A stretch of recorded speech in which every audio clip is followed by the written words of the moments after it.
Back in Indy with Tom Pelissero from NFL Network. And Tom, we heard yesterday, we heard from Pete Carroll, we heard from John Spytek. First combine for them in charge of the silver and black. Just kind of what's your general take been around the league on the reception of those guys coming in and doing their thing? I think Pete Carroll's a known commodity. I think that's where you start. He's won a ton of games in this league. His entire time in Seattle, I think he had a grand total of 2 games where the Seahawks were eliminated from playoff contention. So you know that means year in and year out, you're there at the end. He won a Super Bowl. He went to the playoffs a bunch of times.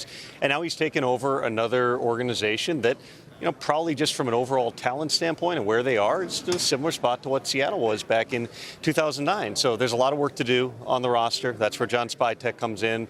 Obviously, he's got a long track record within the league, including recently with Tampa, which has been one of the most consistent programs out there. And I think that everybody's waiting to see how do the Raiders approach this thing? I mean, you've got a couple of building block pieces. Obviously, Brock Bowers is a huge one.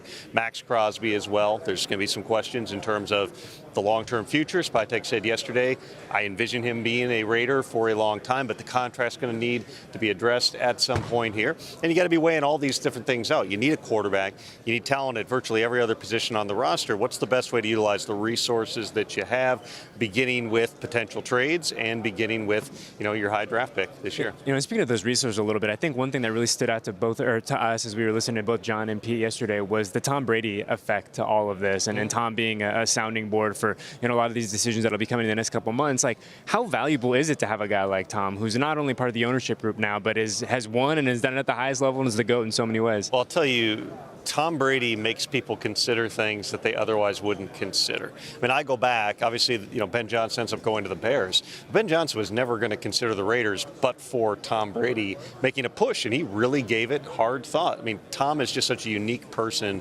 7-time Super Bowl winner, arguably the greatest of all time, a future Hall of Famer. To have him in the building, figuratively and literally, yeah. I know that he spends a lot of time in Florida. He's got the Fox gigs and he's traveling around, but just having him be a part of the program, it just lends a different type of a credibility. And I think that's probably the buzzword that I'll continue to use moving forward here, which is Tom Brady as well as Pete Carroll. You've got the instant credibility of two guys who we know they've been a part of winning programs. They know how to build this thing.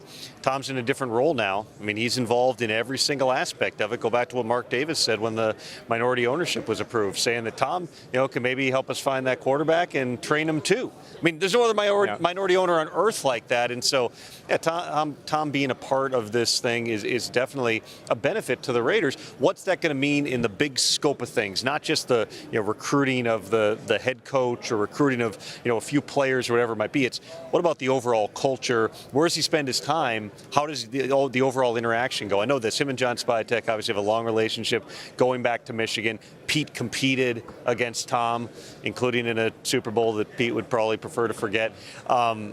And those are important relationships as they try to get this thing going in a really tough division where you're going to need that credibility to convince players, hey, come here and be a part of something, even if it might take us a little bit to build it.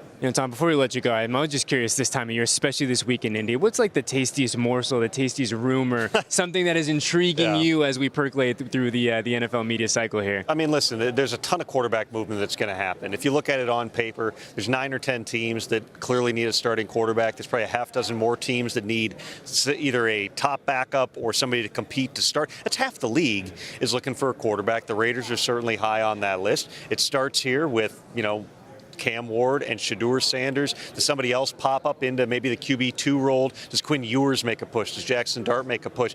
In other words, do one of these quarterbacks that we're not talking about being a high first-round pick maybe make their case through the process here, and a team like the Raiders might be in that mix? But it's also the reality that realistically from this draft, and I haven't done my full deep dive into the quarterbacks yet, but just my casual conversations with people, there's not, 5 different quarterbacks. It's not like last year we had 6 quarterbacks, so it's like all these guys could start, sooner than later. This is much more, you might get 1 or 2. Well, where are all these other quarterbacks coming from? Sam Darnold might get franchise tagged. We'll see how that plays out in the next 6 days.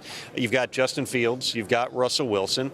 Then you got a bunch of question marks, all of which leads me to the potential trades. Obviously, the Raiders have been linked to Matthew Stafford. There's certainly an interest level there, but they're going to examine all the various options that are available out out there. So I would say in terms of just like the tastiest rumor, I would just say the fact that we're talking about somebody like Matthew Stafford, who he's 37 years old, but he was part of a division winner last year. He's still performing at a high level. The Rams, based on all their public comments, still want him to come back, but there's a discrepancy over money. That's a guy that doesn't often become available under these circumstances, and it might be the first big domino to fall in this whole thing. Yeah, and it's an exciting time of the year. Tom Pelissero, appreciate you. We'll be watching and listening. I promise you that. Absolutely, Thank you, man.